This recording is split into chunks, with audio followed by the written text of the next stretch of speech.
thanks for being around. But don't come, Dad texted on December 24th. I quietly packed away the gifts I'd just wrapped. I stared at the text, thanks for being around. But don't come. It was December 24th.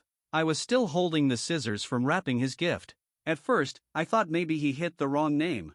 Or maybe it was meant for someone else, a mistake, a weird misfire.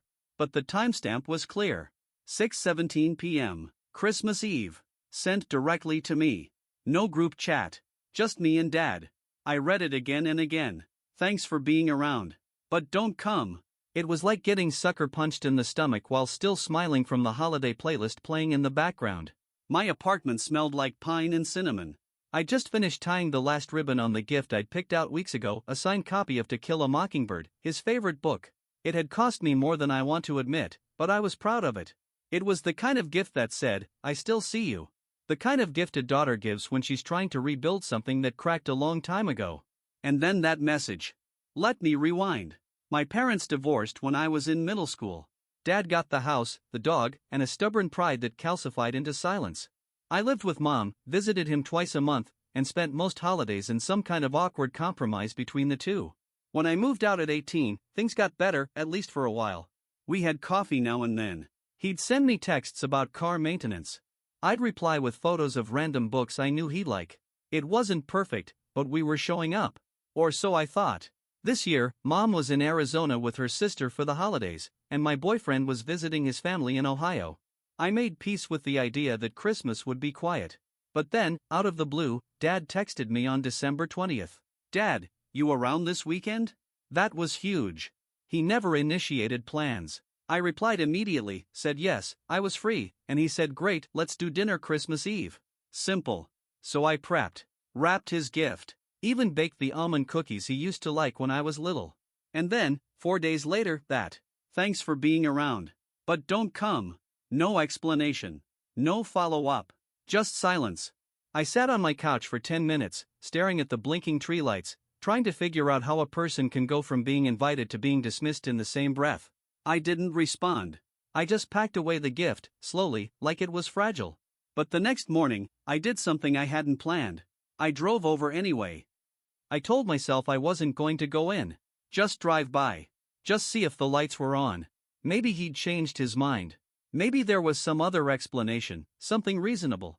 It was Christmas morning, 9:42 a.m. Streets were quiet except for a few kids dragging sleds along the sidewalks and one neighbor awkwardly hauling a crock-pot to their car. The air had that icy hush that only happens once a year when the world slows down just long enough for people to pretend everything's okay. Dad's truck was in the driveway. His porch lights were on.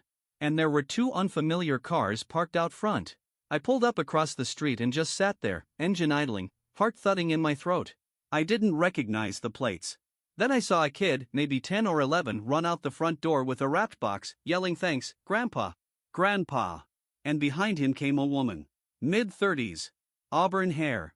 Laughing. Then Dad. Standing in the doorway, smiling. Wearing the red flannel he only ever pulled out on holidays. He hugged the woman and waved to the car as the boy climbed in. I didn't know who they were. But I knew what I was looking at. A new family. Or maybe not new. Just, hidden. My jaw clenched so hard it hurt. He didn't want to be alone on Christmas. He just didn't want me there. That text, thanks for being around. But don't come. Suddenly snapped into context. I wasn't part of the version of the day he wanted to have. Maybe I'd be a downer. Maybe I didn't fit the aesthetic. Or maybe he thought it was just easier this way, avoiding awkward introductions, the conversation he should have had years ago. I turned the car off and sat in the silence for a while. Watched them load into their SUV. Watched Dad wave like he was on a postcard. Then I drove away. Didn't honk. Didn't call. Didn't cry, not yet. Instead, I went back to my apartment and unwrapped his gift. I kept the book. He didn't get to have it anymore. Around 5 p.m., he texted again. Dad, hope you're having a good day. That was it. No explanation. No apology. But I wasn't surprised. Because this wasn't about one Christmas morning. It was about years of almosts, half-efforts, and missed chances. And I was done playing the part of the invisible daughter. Still, part of me wondered who she was. The woman with the auburn hair. And how long he'd had someone else to show up for while letting me think I was the only one still trying. The truth didn't come from Dad. Of course not. That would have required some baseline level of honesty he hasn't operated with since, I don't know, 2007. It came from Aunt Laura, his sister. 2 days after Christmas, she called out of the blue. I almost didn't pick up. I wasn't in the mood to talk to anyone who still shared DNA with the man who sent "Don't Come" on Christmas Eve. But she always loved to talk, and part of me wanted to hear her voice. Maybe just to feel like someone remembered I existed. "Hey, sweetie," she said. "Did you see him this year?" I paused. "No. I got a text saying not to come." Silence. Then, oh. It was the way she said it, like she already knew. "You knew, didn't you?" I asked. "You knew there'd be someone else there." Another pause. "I didn't think he'd go about it that way. He said he wanted to keep it simple.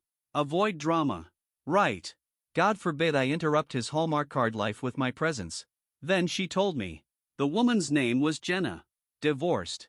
2 kids. Apparently she and Dad had been seeing each other for almost a year. They met at the hardware store. Bonded over some ridiculous thing like lawn fertilizer and a mutual hatred for HOA rules. Classic. She'd spent Thanksgiving with him too. I didn't know that. Because I wasn't invited then either. He said he wasn't ready to tell you, Laura said quietly. Said he didn't want to complicate things.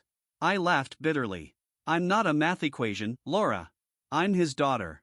I know, she said. And you deserve better. I hung up shortly after. Not rudely. Just, drained. Spent. I walked into my bedroom and opened the closet. There, on the top shelf, was a shoebox full of cards. Father's Day, birthdays, random postcards I'd sent over the years when I traveled. He never sent one back, but I kept writing. Kept showing up. Now I wasn't sure why. That night, I poured a glass of wine, curled up on the couch, and started drafting a message. Not to Dad. To Jenna.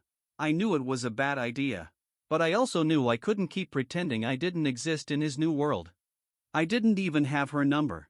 I had to find her on Facebook. It wasn't hard. Her profile was public, and her header photo was a blurry picture of her 2 kids sitting on a dock with "Family First" in cursive font at the bottom. I stared at it for a long time, wondering what she knew, what she'd been told about me, if anything. Her relationship status said, in a relationship with Tom Halpern. Dad. He never posted on social media, but seeing it in writing, "Tom Halpern is in a relationship," felt like confirmation of something I hadn't been given the courtesy of hearing directly. So I messaged her. Nothing crazy. Just this. Hi Jenna, I'm Tom's daughter.